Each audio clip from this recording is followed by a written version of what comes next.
क्योंकि एक तरफ मीडिया बार बार पूछती है, जब मोदी जी से साक्षात्कार करती है तो बोलती है आप 24 घंटे कैसे काम करते हैं, तो ये भी जनता तक जाता है, बट जनता को दिखता भी है। तक मीडिया ने पूछा रौनक इसलिए नहीं जानता, जनता ये देखती है कि सवेरे बंदा का फोटो आ रहा है कि यहाँ पे फीता काट रहा है, दिन में यहाँ पे रैली का आ रहा है, शाम को 8 बजे टेलीकास्ट आ रहा है, कहीं बच्चों के साथ में बैठा हुआ बात कर रहा है बंदा, और रात को 9 बजे किसी विदेशी मेहमान के साथ में हाथ मिला रहा है, उसका स्वागत कर रहा है, और दूसरे दिन सवेरे 6 बजे किसी फिर रैली में दिखाई दे रहा है। जनता टीवी पे जो प्लास्टर्ड आप कह ले टेलीकास्ट है, इसके ऊपर अपोजिशन कह सकता है कि भाई आप बहुत ज्यादा मोदी जी को दिखाते हैं।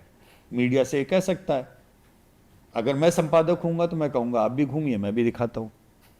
मतलब आप उतने फोटो आप दीजिए ना, आप कीजिए दिन में 10 रैली आप जाकर के, तो क्यों नहीं कवर करेगा? और रैली कवर होती है क्या? ऐसा होता है कि रैली नहीं कवर होती अपोजिशन की? होती है। तो एक तो ये कि प्रधानमंत्री के काम करने का, नॉन स्टॉप काम करने का एक ये कि बंदा काम कर रहा है, और ट्रस्टवर्दीनेस, विश्वसनीयता इस लेवल की उस इंसान ने अर्जित की है कि उसकी गलतियों को भी जनता ओन अप कर रही है। केस स्टडी है, इस 10 साल में सबसे बड़ा पॉलिसी फेलियर डिमोनेटाइजेशन फेलियर था, बिग टाइम। जनता को कष्ट हुआ, इनफॉर्मल इकोनॉमी की लग गई लंका अच्छे से कुछ समय के लिए।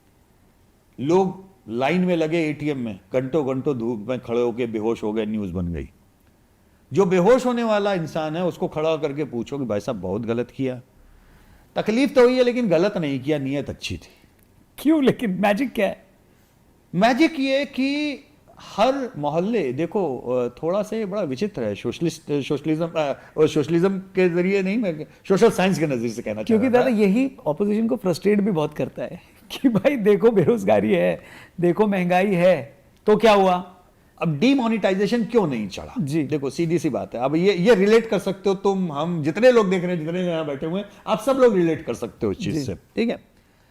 हर मोहल्ले में कोई ना कोई धन पशु होता है, हर गांव में कोई ना कोई धन पशु होता है, ठीक है ना, जो पैसे वाला होता है, पैसे की अपनी चलाता है, और लोगों को इस बात का एहसास कराता है कि मेरे पास में बहुत पैसा है, ठीक है। धन पशु, हाँ, धन पशु होता है हर एक में, हर एक उसमें धन पशु। इसलिए मैं कह रहा हूं, पशु शब्द का प्रयोग इसलिए कह रहा हूं, धन्ना लोग हो जो सहज स्वभाव, मृदुल, डाउन टू अर्थ रहें, प्रदर्शन न करें, लोगों की मदद करें, है ना, वो धन संत है जी। धन पशु वो जो अपने धर्म का ऐसा भोंडा प्रदर्शन करे कि परेशानी में पड़ने वाले इंसान को और अपनी कमतरी, अपनी गरीबी का एहसास हो, वो धन पशु।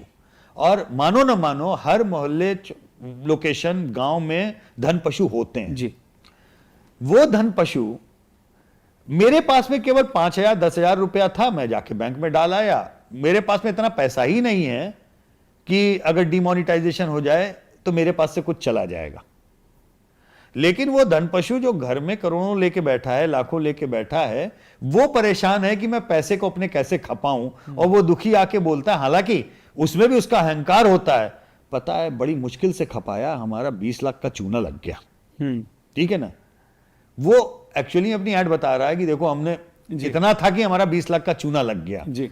लेकिन सामने वाले को हरिशंकर परसाई जी वाला जो परपीड़ा सुख का संतोष है, वो भी था।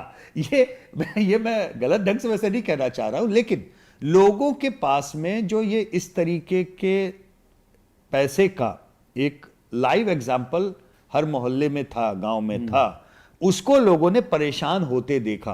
और उसकी परेशानी में वो अपनी परेशानी भूल गया, क्योंकि मेरी परेशानी क्या थी? मेरी परेशानी केवल ये थी 10-15 हजार रुपए जो थे वो मैंने लाइन में लग के जमा कर दिए, मेरे जो नोट थे वो बदला दिए, नया नोट, थोड़ा टाइम आया, मेरा पैसा नहीं डूबा।